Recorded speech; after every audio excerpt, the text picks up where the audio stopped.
Hello everyone, welcome to Brahmi academy. आज का हमारा टॉपिक है अरण्यक। अरण्यक जो है आपके एमपीपीएससी प्रीलिम्स यूनिट 1 का एक पोर्शन है जो कि अभी नया ऐड हुआ है। यूनिट 1 में आपको पता है बहुत सारे आपके नए नए टॉपिक ऐड हो गए हैं, उसमें से बहुत सारे टॉपिक हमने कंप्लीट कर लिए हैं ऑलरेडी। आप जाके एमपीपीएससी प्रीलिम्स अगर देखेंगे यूनिट 1 प्ले लिस्ट, तो वहां पे आपको बहुत सारी चीजें मिल जाएंगी। मैंने बहुत अच्छे तरीके से समझाया है और लोगों को बहुत ज्यादा पसंद भी आया है, तो आप जाके जरूर देखें। साथ ही साथ में मैं हर एक चीज में एमसीक्यूज भी करवाती जा रही हूँ। जितने भी हमारे टॉपिक हुए हैं हमने उनके एमसीक्यूज भी करवाए हैं वहां पे, जिससे आपको ये पता चले कि आपका जो यूनिट 1 है, यूनिट 1 जो कि आपका संबंधित है संकल्पना एवं विचार, जिसमें प्राचीन भारतीय ज्ञान परंपरा, भारतवर्ष, वेद, उपनिषद, अरण्यक, ये सारी चीजें हैं। तो जितने भी टॉपिक हमने कर लिए हैं वहां से मैंने एमसीक्यूज भी आपको कराए हैं, जिससे आपको पता चले कि वहां से क्वेश्चन बन कैसे रहे। क्योंकि जितने भी नए टॉपिक हैं, स्पेशली हम ये संकल्पना और विचार की बात करें कि यहाँ पे कॉन्सेप्ट और आइडिया है, तो क्वेश्चन कैसे आएंगे, तो उनकी प्रैक्टिस करने के लिए हमने क्या किया है, एमसीक्यूज भी देखें। तो आप प्लेलिस्ट में जाके जरूर चेक करें। साथ ही साथ हमारा कौन कौन सा पोर्शन कंप्लीट हो गया है, तो भारतीय ज्ञान परंपरा हो गया, भारतवर्ष, वेद, उपनिषद, अभी अरण्यक कर रहे हैं, ब्राह्मण ग्रंथ हो गया है, उसके अलावा गणतंत्र, वर्णाश्रम, पुरुषार्थ, इसके अलावा हमारा बोधिसत्व, तीर्थंकर, कर्म का सिद्धांत। तो आपके 2 से 3 आपके 3-4 पॉइंट जो हैं वो बचे हुए हैं और हमने मैक्सिमम चीजें जो हैं वो देख ली हैं। जाकर एक बार जरूर चेक करें, साथ ही साथ में एमसीक्यूज भी उसके देखें, जिससे आपको पता चले कि यहाँ से क्वेश्चन कैसे बन रहा है। ठीक है, चलिए स्टार्ट करते हैं आज हम अरण्यक से। अरण्यक जो है, अगर आपने थोड़ा बहुत भी हिस्ट्री पहले पढ़ा है, तो ये किससे बना हुआ है, ये अरण्यक जो आपका शब्द है ये बना हुआ है किससे, अरण्य से। और देखिए अरण्य का जब हम हिंदी में मतलब देखेंगे तो इसके 2 मतलब निकलते हैं। अगर हम इसको विशेषण की तरह देखेंगे, विशेषण की तरह देखेंगे तो इसका मतलब होता है जंगली। और इसको अगर हम पुल्लिंग की तरह देखेंगे, इसको हम पुल्लिंग की तरह देखेंगे तो ये होता है जंगल का निवासी या वन का निवासी। ठीक है, तो अरण्यक जो है आपका, अरण्य जो है उसके 2 मतलब हो गए, एक तो हो गया जंगली, दूसरा अगर हम देखेंगे तो हो गया वन का निवासी या जंगल का निवासी। तो यहाँ पे आपका जो ये अरण्य शब्द है उसका मतलब हो गया आपका जंगल या जंगल का निवासी। जो लोग जंगल में रहकर जिन्होंने इसकी रचना की है वो आपका कहलाता है अरण्यक ग्रंथ। ठीक है, तो यहाँ पे आपको यही देखने के लिए मिलेगा, अरण्यक में इनका पठन पाठन होने के कारण, अरण्य में मतलब जंगल में इनका पठन पाठन होने के कारण इसे क्या कहा गया, अरण्यक कहा गया। ठीक है, तो जंगल में इनका पठन पाठन होने के कारण, इनकी रचना होने के कारण हमने क्या बोला, इसका नाम रखा अरण्यक। फिर बात आती है कि अरण्यक में है क्या, मतलब ब्राह्मण ग्रंथों में हमने कर्म कांडों की बात करी है, यज्ञों की बात करी है, तो अरण्यक में क्या है, तो अरण्यक में आपको मिलेगा आत्मविद्या, तत्व चिंतन, रहस्यात्मक विषयों का वर्णन। मतलब यहाँ पे आप देखेंगे कि जो आपका अरण्यक है इसमें हम धीरे धीरे किधर जा रहे हैं, दर्शन की ओर जा रहे हैं। पूरी तो हम बातें नहीं करेंगे, यहाँ पे हम दर्शन के साथ साथ यज्ञ की भी बात करेंगे, लेकिन यहाँ पे हम थोड़ा शिफ्ट कर रहे हैं कर्मकांड से कहाँ की तरफ, दर्शन की तरफ।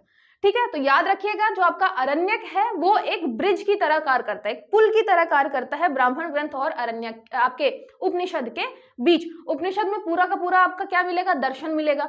ब्राह्मण ग्रंथ में पूरा का पूरा क्या मिलेगा, आपका कर्मकांड मिलेगा। लेकिन जो आपका अरण्यक है उसमें कर्मकांड प्लस आपका जो दर्शन है, जो आपका फिलॉसफी है, दोनों मिलेगा। तो इसलिए याद रखिएगा अरण्यक क्या है, आपका एक ब्रिज की तरह काम कर रहा है। उसके अलावा अरण्यक या जंगल शास्त्र में ब्राह्मणों का अंतिम खंड बताया गया है। मतलब यहाँ पे आप ये मानिए कि जो आपके ब्राह्मण ग्रंथ हैं, जो आपके ब्राह्मण ग्रंथ हैं उनका हो गया आपका अंतिम खंड, अंतिम खंड। और जो आपका उपनिषद है, उपनिषदों का क्या हो गया, प्रथम खंड, प्रथम खंड। ये इससे मिलकर बना होता है, इससे मिलकर आपका क्या बना होता है, ये बना होता है आपका अरण्यक। ठीक है, इससे मिलकर बना होता है आपका अरण्यक। तो इसमें ब्राह्मण ग्रंथ के अंतिम खंड शामिल होते हैं और उपनिषदों के प्रथम खंड शामिल होते हैं, जिसमें आपका क्या हो गया, इसमें आपके कर्मकांड संबंधी भी चीजें आ गई और इसमें आपके दर्शन संबंधी भी चीजें आ गई। तो ये हो गया आपका अरण्यक ग्रंथ। फिर विभिन्न दृष्टिकोण में वेदों में शामिल अनुष्ठानों, बलिदानों के पीछे दर्शन का जो वर्णन है वो किया गया है आपके अरण्यक में। हम बहुत सारे यज्ञ कर रहे हैं, बहुत सारे अनुष्ठान कर रहे हैं, कर्मकांड कर रहे हैं, कहाँ पे, ब्राह्मण ग्रंथों में। ठीक है, ब्राह्मण ग्रंथों में हम किसकी बातें कर रहे हैं, हम कर्मकांड की बात कर रहे हैं। ठीक है, अनुष्ठानों की बात कर रहे हैं, अनुष्ठानों की बात कर रहे हैं, क्या चीज कैसे करनी है। तो फिर यहाँ पे इन सब चीजों का क्या बताया गया है, इन सब चीजों के पीछे का दर्शन बताया गया है, फिलॉसफी बताई गई है, इन सब पीछे मतलब अनुष्ठानों कर्म कांडों के पीछे का दर्शन बताया गया है, क्यों किया जाता है, इसके पीछे का क्या महत्व है। ये सारी चीजें आपको कहाँ मिलेंगी, आपके अरण्यक में मिलेंगी। ठीक है, तो याद रखिएगा यहाँ से हम अरण्यक से क्या करेंगे, अब धीरे धीरे शिफ्ट हो रहे हैं आपके दर्शन की तरफ, कि हम बात करेंगे यज्ञ की, हम बात करेंगे वेदों की, ब्राह्मण ग्रंथों की, लेकिन हम धीरे धीरे किसी तरफ शिफ्ट होते जा रहे हैं, हम तत्व चिंतन, आपके आत्मविद्या, ब्रह्म की तरफ शिफ्ट होते जा रहे हैं। और जब हम उपनिषदों की बात करते हैं तो आपको पता है कि हम सीधे सीधे दर्शन की बात करते हैं, हम ब्रह्म की बात करते हैं, कैसे ब्रह्म को प्राप्त किया जाए। प्रश्न उपनिषद में आप देखेंगे कि बहुत सारे क्वेश्चन ही इसी तरीके से हो रहे हैं कि जीवन में मतलब अगर ब्रह्म को प्राप्त करना है तो कैसे प्राप्त किया जाए, यम नचिकेता का आप उसमें संवाद देख रहे हैं। सारी चीजें आपके किससे रिलेटेड हो गई, दर्शन से रिलेटेड हो गई। तो आपका जो अरण्यक है उसमें आपको कर्मकांड वगैरह के पीछे का दर्शन मिलेगा, है ना, ये याद रखिएगा। अरण्यक है आपका कनेक्टेड है ब्राह्मण ग्रंथ का प्रथम खंड, अंतिम खंड उपनिषद का प्रथम खंड, जिसमें थोड़ा सा आपको मिलेगा कर्मकांड के बारे में, साथ ही साथ उसके पीछे छिपे दर्शन के बारे में। तो कर्मकांड और दर्शन दोनों रिलेट हो गया। एक चीज याद रखिएगा, आपके वेदों से लेके उपनिषदों तक सब में कर्मकांडों का थोड़ा थोड़ा वर्णन है, और मतलब यज्ञों का वर्णन है और दर्शन का वर्णन है। बस दोनों का जो प्रपोर्शन है, रेशियो है, वो डिपेंड करता है कितना है। वेदों में आप देखेंगे, ब्राह्मण ग्रंथों में जो यज्ञों का प्रपोर्शन है वो ज्यादा है, लेकिन उपनिषदों में आप देखेंगे तो यहाँ पे किसका, दर्शन का आपका प्रपोर्शन ज्यादा है ना। तो बस ये डिपेंड करता है कि इसमें भी यज्ञ के बारे में बताएगा, लेकिन इसमें दर्शन की ज्यादा बातें होंगी। ब्राह्मण ग्रंथों में भी दर्शन की बातें होंगी, लेकिन यज्ञों के बारे में ज्यादा बताया होगा। तो बस प्रपोर्शन का खेल है, ये याद रखिएगा। है सबका कॉन्टेक्स्ट जो है ना, जो बेस है वो सबका सेम है, लिया सबको वेदों से ही गया है। सबसे पहले हमारे वेद आए, वही बिल्कुल हमारे परम सत्य हैं। आपके दयानंद सरस्वती जी ने भी बोला था कि परम सत्य क्या है, आपके वेद ही हैं, तो वेद ही है हर चीज। फिर उसको एक्सप्लेन किया गया है, पहले एक्सप्लेन किया गया ब्राह्मण ग्रंथों में, जहां पे हमने कर्मकांड वगैरह के माध्यम से उसे बताया कि वेद क्या कहना चाह रहा है। उसके बाद हमने अरण्यक ग्रंथ बताया कि कर्मकांडों के पीछे के दर्शन के बारे में हमने बताया। फिर हमने उपनिषद लिखे, तो उपनिषद में हमने वेदों के जो आपके दर्शन हैं, जिसके मतलब आपके वेदों में कौन से दर्शन की बात की गई है, फिलॉसफी क्या है वेदों की, हमने वो बताई। ठीक है, तो याद रखिएगा, आपके अगर बात करें किसकी, अगर बात करें हम वेद की, तो सबसे पहले आपके वेद लिख कर आए, फिर उसके बाद आपके ब्राह्मण ग्रंथ लिख कर आए। ब्राह्मण ग्रंथों के बाद आपका क्या आया, अरण्यक लिख कर आए, अरण्यक। उसके बाद आपके आए उपनिषद, उपनिषद। ठीक है, तो ये आपका जैसे क्रम रहता है ना कि वेद, फिर ब्राह्मण ग्रंथ, फिर आपके अरण्यक और आपके फिर उपनिषद, तो सेम ऐसे ही है। पहले वेदों में वेदों के कर्मकांडों की बातें की गई हैं, फिर थोड़ा सा उसके दर्शन की, फिर पूरा का पूरा उसके दर्शन की। अल्टीमेटली यहाँ पे सबसे ऊपर किसकी बात है, वेद की है, तो वेदों की ही बात हमेशा आपको चलती रहेगी। वहीं पे मेन जो लेकर चलेंगे हम, किसको लेकर चलेंगे, वेदों को। फिर यहाँ ब्राह्मण और काल्पनिक साहित्य उपनिषद के बीच एक भाषाई और सौंदर्यवादी पुल के रूप में कार्य करता है। जो आपका अरण्यक है ब्राह्मण ग्रंथ, और जो आपके काल्पनिक साहित्य कौन सा है, उपनिषद, उनके बीच में भाषाई और सौंदर्यवादी पुल मतलब ब्रिज के रूप में कार्य करता है आपका क्या, अरण्यक। ठीक है, अच्छा इंग्लिश में यहाँ पे मैंने लिखा हुआ है जैसे philosophy describe the philosophy behind the rituals and sacrifice involve in Vedas from various perspective, ये चीजें हम देख चुके हैं। उसके अलावा ये क्या करता है, यहाँ पे मैंने एक चीज आपको नहीं बताई, जीवन भर एकत्र की गई विशाल विशेषज्ञता और ज्ञान का उपयोग करते हुए समाज की सहायता करने पर ध्यान केंद्रित किया जाता है अरण्यकों में। इसका क्या मतलब है, आपके पास चार चीजें हैं, वेद, ब्राह्मण ग्रंथ, अरण्यक और उपनिषद, और आपके पास चार क्या है, चार आपके पास आश्रम व्यवस्था भी है, आश्रम व्यवस्था।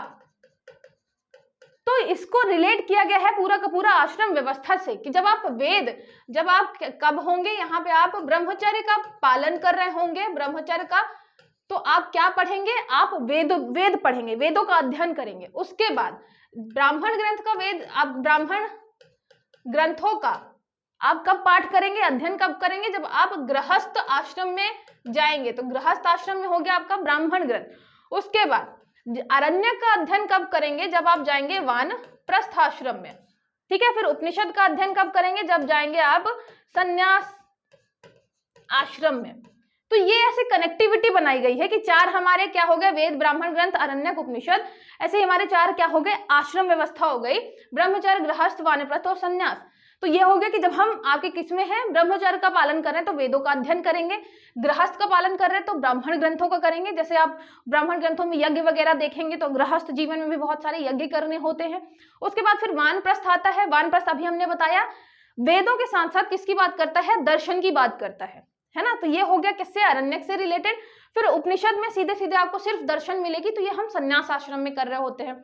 यहीं पे आपको जो ये लास्ट लाइन लिखे मिलेगी कि जीवन भर आपको जो विशाल आपने विशेषज्ञता ली है, जो एक्सपर्टीज आपके पास है, उसका उपयोग करना है समाज की सहायता के लिए। तो हम आपके वानप्रस्थ में क्या कर रहे होते हैं, वानप्रस्थ में हम यही तो कर रहे होते हैं कि आपने अभी तक जो एक्सपीरियंस गेन किया है आपके ब्रह्मचर्य और गृहस्थ आश्रम से, आपने जो भी एजुकेशन प्राप्त करी है, अब उसका उपयोग किसके लिए करिए, समाज के लिए करिए। तो आपके वानप्रस्थ का ही मेन फोकस किया गया है किसमें, आपके अरण्यक ग्रंथों में। ठीक है, ये समझ में आया, जो कि मतलब सोसाइटी से दूर जाके क्या कर रहे हैं, अरण्यक पढ़ रहे हैं, उसका पठन पाठन कर रहे हैं, समाज के लिए अपनी एक्सपर्टीज दे रहे हैं, जो भी अभी तक उन्होंने एक्सपीरियंस गेन किया है।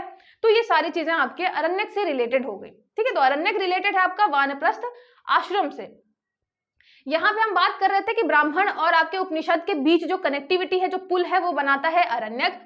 फिर यहाँ पे ये देखिए, कर्म मार्ग और ज्ञान मार्ग के बीच संबंध बनाता है आपका अरण्यक। कर्म मार्ग आपका हो गया ब्राह्मण ग्रंथ, आपका ब्राह्मण ग्रंथ जो है, ज्ञान मार्ग हो गया आपका उपनिषद। उन दोनों के बीच कनेक्टिविटी कौन बना रहा है, आपका अरण्यक।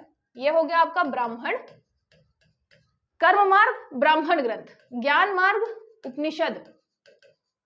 ठीक है, उपनिषद। तो इन दोनों के बीच संबंध बना रहा है आपका अरण्यक। तो आप चाहे सीधे सीधे ये कह लीजिए कि भैया ब्राह्मण ग्रंथ के बीच और उपनिषदों के बीच कनेक्टिविटी बना रहा है, या आप ये कह लीजिए कि जो आपका कर्म मार्ग है, कर्म मार्ग आपके कर्मकांड कैसे करने हैं, अनुष्ठान कैसे करने हैं, उसको किससे कनेक्ट कर रहा है, ज्ञान मार्ग से, कि हमें मुक्ति कैसे मिलेगी, मोक्ष कैसे मिलेगी, हमारा अंतिम लक्ष्य क्या होना चाहिए, आपकी आत्मा क्या है। तो इन सारी चीजों की बात है किसमें, आपके ज्ञान मार्ग में। ज्ञान मार्ग मतलब उपनिषद। तो चाहे आप सीधे सीधे कहिए, चाहे आप इस वे में बताइए कि कर्म मार्ग और ज्ञान मार्ग, इन दोनों के बीच जो है संबंध बनाता है आपका अरण्यक ग्रंथ। फिर वन में रहकर स्वाध्याय और धार्मिक कार्यों में लगे रहने वाले वानप्रस्थ आश्रम वासियों, देखिए ये हो गया ना वानप्रस्थ आश्रम वासियों, जो आप वानप्रस्थ में क्या कर रहे हैं, धीरे धीरे मोह माया से दूर जाकर, सोसाइटी से हटकर अपना जो एक्सपीरियंस है वो शेयर करेंगे। कहाँ रहेंगे आप, वन में रहेंगे। तो यहाँ पे वन में रहकर जो स्वाध्याय और धार्मिक कार्य कर रहे हैं आपके कौन, वानप्रस्थ आश्रम वाले, उनके लिए इन ग्रंथों की रचना हुई है। ठीक है, तो हम वानप्रस्थ आश्रम जब फॉलो करेंगे तो हम क्या पढ़ेंगे, अरण्यक ग्रंथ अध्याय मतलब स्वाध्याय करेंगे। ठीक है, अरण्यक ग्रंथ पढ़ेंगे। इसमें यज्ञों की विधि विधान सरल, और इसको डिलीट ही कर देते हैं, इस यज्ञों का विधि विधान सरल और कम साधनों के लिए है। मतलब इसमें भी यज्ञ के बारे में है, लेकिन साथ ही साथ दर्शन के बारे में भी है। तो इसमें जो यज्ञ का विधि विधान बताया गया है वो क्या है, बहुत सरल है और बहुत कम साधन में हो सकता है। मैंने आपको बताया कि जो ब्राह्मण ग्रंथों में यज्ञ बताए गए थे बहुत ही क्या थे, एक्सपेंसिव थे, सिर्फ अमीर लोग ही उसे कर पा रहे थे। और जितना ज्यादा आप खर्चा करेंगे, जितना ज्यादा और अच्छे से करेंगे, उतना क्या दिखाता था, सोसाइटी में दिखाता था कि आप बहुत ज्यादा मतलब उच्च पहुंच गए हैं, बहुत ज्यादा समृद्ध है। इस चक्कर में जो मतलब नॉर्मल लोगों के लिए यज्ञ था ही नहीं। तो फिर क्या बनाया गया, हमारे अरण्यकों में विधि, बहुत विधि मतलब सरल विधि विधान से क्या बनाए गए, आपके यज्ञ बनाए गए, जिसका आप जब कम साधनों में भी क्या कर सकते थे, यज्ञ करवा सकते थे अपने यहाँ। तो ये सारी चीजें किसमें आई, अरण्यक में। अच्छा, ये जो है क्या दिखा रहा है, कनेक्टिविटी दिखा रहा है। यज्ञों का विधि विधान हमने सरल कर दिया, तो यज्ञों से रिलेटेड है, मतलब आपके ब्राह्मण ग्रंथ से रिलेटेड हो गया। और यहीं पे जब हम बात करेंगे आत्मचिंतन की, हम बात करेंगे कहीं आत्मविद्या की, तो ये किससे कनेक्ट हो जाएगा, फिर आपके उपनिषद से कनेक्ट हो जाएगा, उपनिषद से। तो इसमें आपको क्या मिलेगा, यज्ञ के बारे में भी मिलेगा, साथ ही साथ आपको दर्शन के भी बारे में मिलेगा कि जो हम यज्ञ कर रहे हैं तो उसके पीछे का दर्शन क्या है। ठीक है, दोनों चीजें यहाँ पे मिलेंगी। फिर अरण्यक ग्रंथ मंत्र, व्युत्पत्ति, संवाद, कहानियां और प्रतीकात्मक व्याख्याएं प्रदान करते हैं। इंग्लिश में देखिए क्या लिखा हुआ है कि यहाँ पे लिंक है बिटवीन कर्म मार्ग एंड ज्ञान मार्ग। अरण्यक टेक्स्ट जो है प्रोवाइड करते हैं मंत्रास और एटिमोलॉजीज। ये जो यहाँ पे आपकी एटिमोलॉजीज है, मतलब ये जो व्युत्पत्ति है, ये किससे संबंधित है। देखिए आप देखेंगे कि मान लीजिए हम बात करें कोई भी शब्द है, शब्द कहाँ से जनरेट हो गया, आपका एटिमोलॉजी है, मतलब आपका शब्द विज्ञान, जहाँ पे मतलब जो आपके वर्ड हैं वो जनरेट हो रहे हैं। तो ज्यादा से ज्यादा जो शब्द जनरेट हुए हैं ना, जो शब्द बने हैं, वो कहाँ बने हैं, आपके अरण्यक ग्रंथों में ही बने हैं। ठीक है, मतलब मान लीजिए संस्कृत का दो कोई शब्द है जिनको हमने मिक्स कर दिया और एक नया शब्द बना। ठीक है, तो ऐसे जो व्युत्पत्ति है शब्दों की, व्युत्पत्ति किसकी है, शब्दों की, नए नए शब्दों की, तो ये सारी चीजें कहाँ पे आ रही हैं, आपके अरण्यक में आ रही है। ठीक है, उसके अलावा संवाद, कहानियां, आप देखेंगे कि उपनिषद में क्या है, ज्यादा से ज्यादा संवाद है ना। मैंने बताया संवाद के माध्यम से हम सोसाइटी में ज्ञान पहुंचाना चाह रहे थे उपनिषदों में, मतलब आपके वेदों का, तो संवाद उसमें बहुत सारा है। तो अरण्यक में क्या है, अरण्यक में मंत्र भी हैं, मंत्र आपके ब्राह्मण ग्रंथ वाले, साथ ही साथ में संवाद भी हैं। संवाद किससे रिलेटेड हो गए, उपनिषद वाले। ठीक है, तो पूरे टाइम आपको दिमाग में यही चला के चलना है कि दोनों के बीच क्या है, ब्राह्मण ग्रंथ और उपनिषदों के बीच एक कनेक्टिविटी है। तो इसमें ब्राह्मण ग्रंथों की विशेषताएं जैसे मंत्र हो गया, ये सारी चीजें भी मिलेंगी। उसके अलावा उपनिषद की विशेषताएं जैसे कि संवाद, कहानियां, ये सब भी मिलेंगी। ठीक है, फिर विभिन्न आरण्यक, आपको पता है कि हर एक वेद का, यहाँ पे जब आप वेद लिखेंगे तो आपको पता है कि यहाँ हर एक वेद का क्या है, कोई ना कोई ब्राह्मण ग्रंथ है, फिर उसी वेद का कोई ना कोई क्या है, अरण्यक है, और उसी वेद का कोई ना कोई क्या है, उपनिषद है। ठीक है, बहुत सारे ऐसे वेद हैं, मतलब बहुत सारे ऐसे आपको वेद मिलेंगे जिनका ब्राह्मण ग्रंथ का नाम बिल्कुल सेम है, अरण्यक का भी वही नाम है, उपनिषद का भी वही नाम है। जैसे एक एग्जांपल मैं लूं, आपका ऐतरेय, ऐतरेय आपका ब्राह्मण भी है, ऐतरेय उपनिषद भी है, और यहाँ पे ऐतरेय आपका अरण्यक भी है। ठीक है, तो ये तीनों चीजें जो है क्या है, आपके ऐतरेय नाम से ही मिलेंगी आपको। ऐतरेय अरण्यक, देखिए ऐतरेय अरण्यक भी है, ऐतरेय ब्राह्मण भी है, ऐतरेय उपनिषद भी है, तो आपको कहीं कहीं पे सेम ही सेम नाम मिलेगा, है ना। तो सेम नाम आपके ब्राह्मण ग्रंथ का भी, सेम नाम आपके अरण्यक का भी, सेम नाम आपके उपनिषद का भी। तो जो कॉमन है, जो कि आपके सारे जो कॉमन है, जैसे ऐतरेय कॉमन है, तो कॉमन वाला तो आप पहले याद करिएगा कि ये तो सब में जाएगा। लेकिन उसके अलावा जो एक्स्ट्रा है, जो अलग से आपको याद करना पड़ेगा, जैसे मान लीजिए मैं बात करूं कि ब्राह्मण ग्रंथ कुछ ऐसे होंगे, ये आपके अरण्यक होंगे, कुछ ऐसे उपनिषद होंगे जो कॉमन नहीं होंगे, तो कॉमन वाले आप अलग से लिस्ट बना के जरूर लिख लीजिएगा। यहाँ पे जो अलग से लिस्ट बना के आप लिखिएगा, उनको 2-3 बार पढ़िएगा, क्योंकि वो ज्यादा कंफ्यूजिंग होते हैं। आगे प्रीलिम्स में क्वेश्चन पूछना है, क्वेश्चन तो कहीं से भी उठा सकता है, कोई भी एक टॉपिक देखेगा वहां से उठा लेगा, है ना। तो ये जरूर याद रखिएगा कि जो आपको नाम बिल्कुल अलग मिलेंगे, अभी मैं 1-2 नाम बताऊंगी भी अरण्यक में, तो जो बिल्कुल अलग नाम मिलेंगे उनको आप अलग से लिस्ट बना के रखिएगा, जिससे वो कंफ्यूज नहीं करे, है ना। ऐतरेय तो मैं कब से बता चुकी हूँ, आपके ऋषि का फ्रेंड कौन था, ऐतरेय था। ऐतरेय आरण्यक ऋग्वेद की ऐतरेय शाखा से संबंधित है।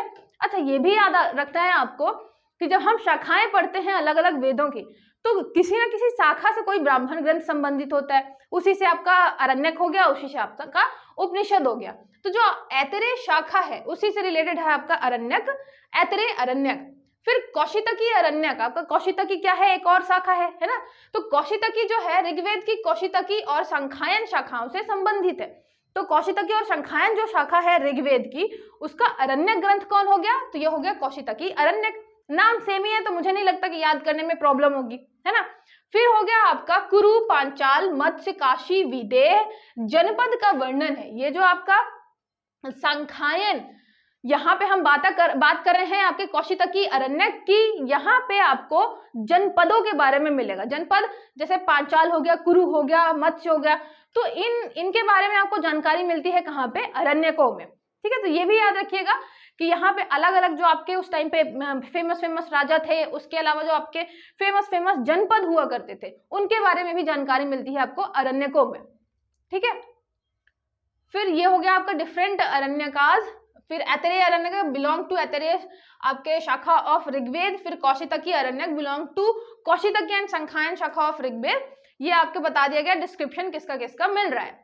फिर यजुर्वेद की बात करते हैं। यजुर्वेद में आपको 2 शाखाएं मिलेंगी, शुक्ल यजुर्वेद और कृष्ण यजुर्वेद। शुक्ल यजुर्वेद की एक जो शाखा है वो है तैत्तिरीय ब्राह्मण। तैत्तिरीय ब्राह्मण, आप तैत्तिरीय शाखा ये पढ़ चुके हैं, मैंने बताया भी था। कृष्ण जी की 33 क्या थी, 33 जो है वो सखियां हैं, तो इससे मैंने रिलेट किया था कृष्ण आपके यजुर्वेद को किससे, तैत्तिरीय शाखा से।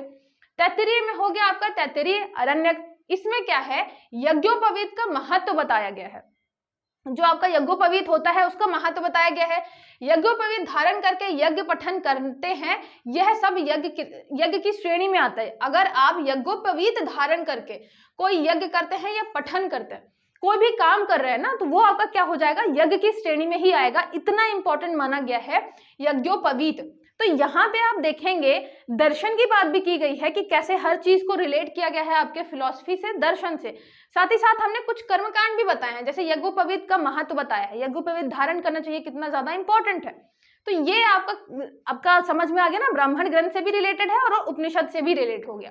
फिर आपका आ गया मैत्रायणी शाखा। मैत्रायणी भी मैंने बताया है, मैत्रायणी शाखा जो है, मैत्रायणी अरण्यक हो गया आपका। यहाँ पे है कारक कठ शाखा। जो कठ अरण्यक है यहाँ पे किससे रिलेटेड है, कठ शाखा से रिलेटेड है। तो एक मैत्रायणी अरण्यक हो गया, एक आपका कठ अरण्यक हो गया। ये आप ब्राह्मण ग्रंथों में भी पढ़ चुके हैं, मैत्रायणी भी पढ़ चुके हैं और कठ भी पढ़ चुके हैं, है ना। फिर कुछ अंश, इनके कुछ अंश ही उपलब्ध हैं, केवल एक कश्मीरी शंटी छाल, एक्चुअली यहाँ पे इंग्लिश में अच्छा लिखा होगा, यहाँ पे क्या है, जस्ट वन कश्मीर, ये बिर्च बार्क है, मतलब आपके बिर्च का जो बार्क है, पेड़ की जो छाल है, उसमें हमें क्या मिला है, एक मैन्युस्क्रिप्ट मिला है। तो ये इंपॉर्टेंट है, याद रखिएगा। जो आपका कठ है, कठ अरण्यक है, ये हमें कहाँ मिला है, ये मिला है हमें कश्मीर में।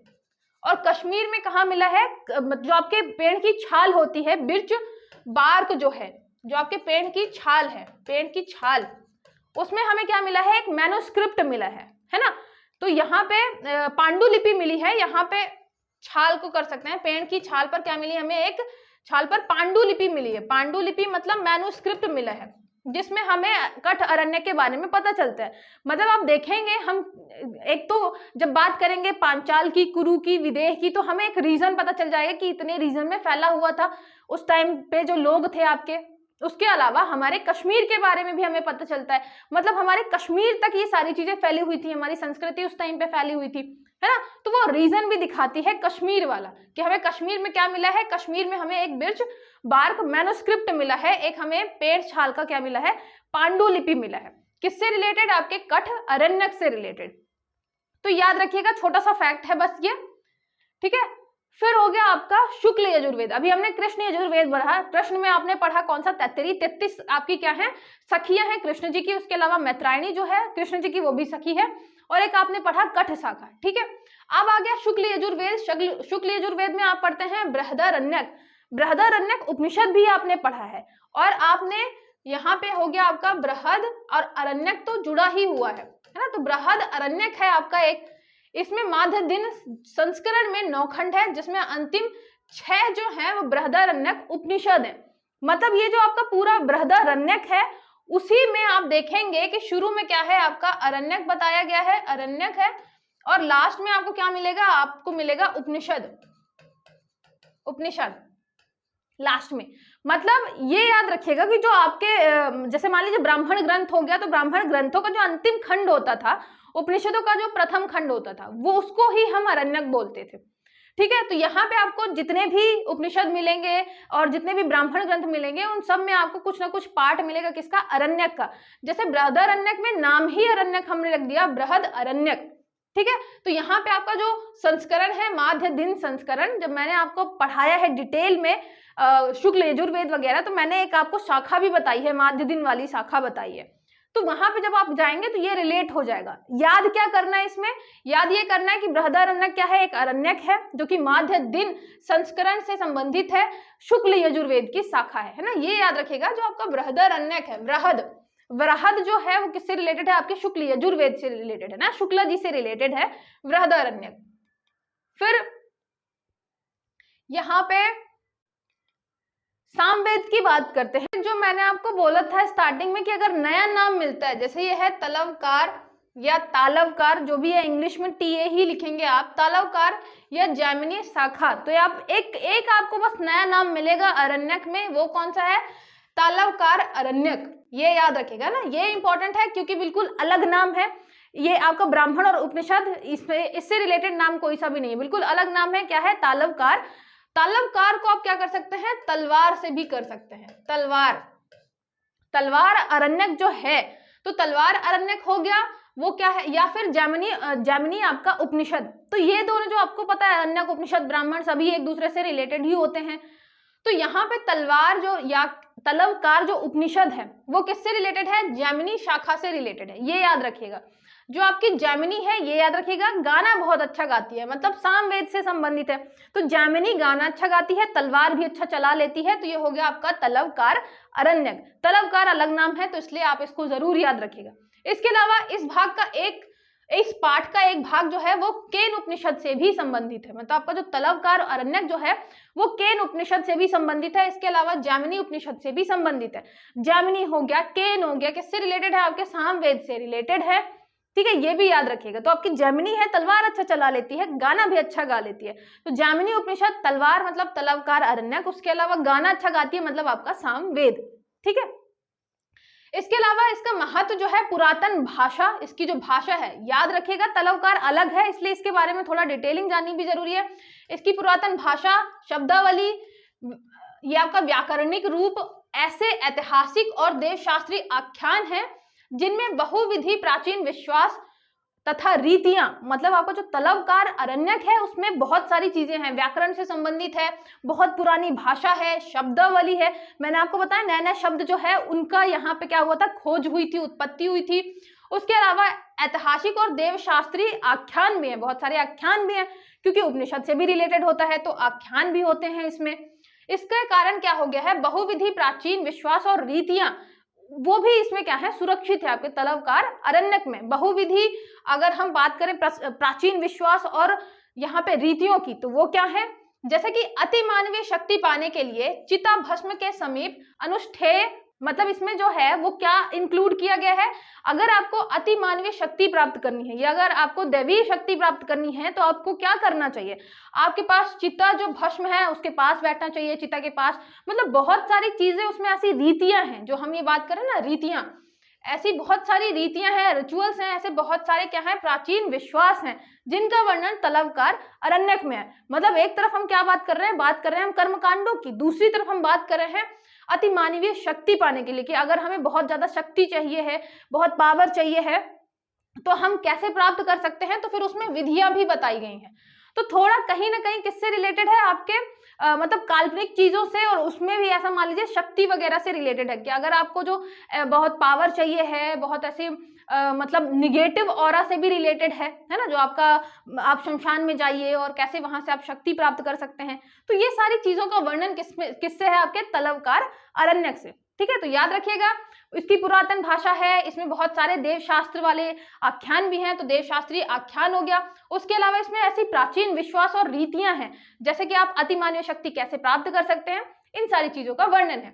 फिर अथर्ववेद में आप देखेंगे ब्राह्मण जो है गोपथ ब्राह्मण है, उसके अलावा अरण्यक जो है अभी जीवित नहीं है, मतलब अभी उपलब्ध नहीं है।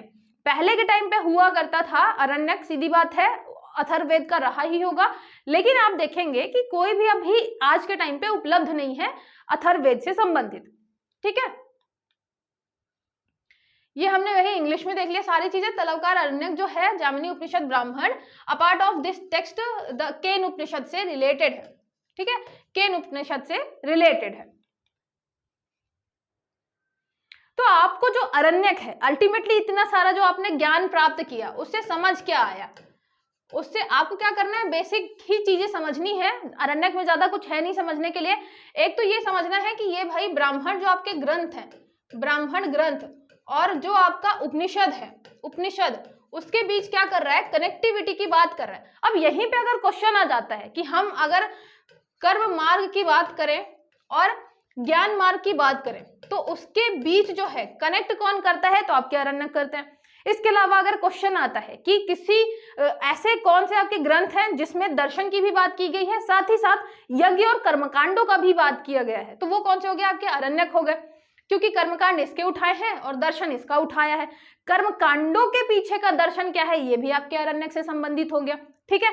अगर अरण्यक क्या पूछता है, नाम पूछता है, तो नाम आप बताएंगे, ऐतरेय अरण्यक हो गया, कौशितकी हो गया, जो नाम आपको ब्राह्मण ग्रंथों उपनिषदों में मिले हैं सेम वही चीजें आपको अरण्यक में मिलेंगी। एक जो आपका याद रखना है नाम, वो क्या है, तलवकार अरण्यक, ये बृहदारण्यक हो गया जैसे आपका, जो आप तलवकार अरण्यक बताएंगे ये आपका बिल्कुल अलग नाम भी है, इसमें बहुत अलग अलग चीजें भी हैं। जैसे कि मैंने बताया यहाँ पे आप अतिमानवीय शक्तियां कैसे प्राप्त कर सकते हैं इसका वर्णन है, अतिमानवीय शक्तियां कैसे प्राप्त कर सकते हैं इसका वर्णन है, उसके अलावा जो प्राचीन रीतियां हैं उसका वर्णन है। और ये है किससे रिलेटेड, तो ये सामवेद से रिलेटेड है, याद रखिएगा। तलवार लेके जो हमारी जैमिनी है वो गाना गा रही है ना, तो ये हो गया आपका जैमिनीय शाखा, जैमिनीय शाखा से रिलेटेड है, ठीक है। तलवकार ही इसमें इंपॉर्टेंट है क्योंकि थोड़ा अलग नाम है। ऐतरेय आपने पढ़ा हुआ है, ब्रह्मा आपका बृहद अरण्यक वो भी आपने पढ़ा हुआ है, कौशितज्ञ आपने पढ़ा हुआ है। तो जितने भी आपके यजुर्वेद कृष्ण तैत्तिरीय वाला जो हो गया अरण्यक वो भी आपने पढ़ा हुआ है। तो नाम आपको पुराने सारे पता है जो आपने ब्राह्मण ग्रंथों में उपनिषदों में पढ़े हैं। जो आपका एक्स्ट्रा नाम है तलवकार वो मैंने आपको बता दिया। मेन बात बता दी कि मेन इसका काम क्या है, कनेक्टिविटी का काम है। अगर क्वेश्चन आता है कि आपके दर्शन और कर्मकांड को कौन कनेक्ट कर रहा है, तो अरण्यक कर रहे हैं। अरण्यक अगर पूछता है किस आश्रम से रिलेटेड है, ये भी क्वेश्चन पूछता है कि अगर किस आश्रम से रिलेटेड है, तो ये भी आपको पता है किससे रिलेटेड है, वानप्रस्थ से, क्योंकि वनों में लिखा गया है, वनों में जाके अध्ययन करते हैं। वानप्रस्थ आश्रम जो आपके वासी होते हैं उन्हीं के लिए ये लिखे ही गए हैं। तो बेसिक चीजें मैंने सारी बता दी। कोई भी आपको डाउट है तो आप कॉल या मैसेज कमेंट कुछ भी करके आप कर सकते हैं मुझसे बात। चलिए मिलते हैं फिर नेक्स्ट लेक्चर में।